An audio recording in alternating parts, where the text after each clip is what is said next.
जलवायु नहीं रही बर्तमान गोटे विशेष जरूरी सूचना। बंगोपसागर सृष्टि होता लघुचाप बर्तमान घनीभूत हो अवपातर रूप नेबाकू जाऊँगी। लघुचाप जो आसंता 24 घंटा मध्य अति प्रबल मात्रा सारा राज्य में वर्षा होबार संभावना रही। तेरे गतकाली राति सारा वर्षा जो विभिन्न स्थान में पानी जमीवा सहित तलिया अंचल बन्या परिस्थिति सृष्टि होती। एपरिक केतेक नदी में बहुत परिमाण में पानी आसवा जो बन्या परिस्थिति सृष्टि हो पारे।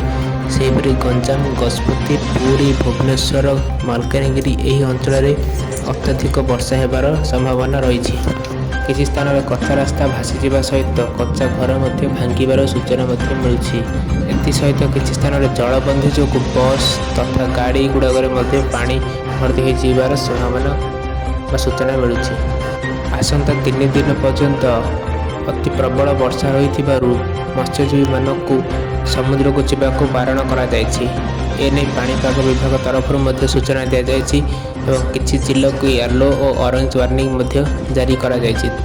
तेरे आगामी अपडेट और न्यूज़ पाइबा वीडियो को लाइक कर चैनल को सब्सक्राइब करने को जमार भूलु नहीं।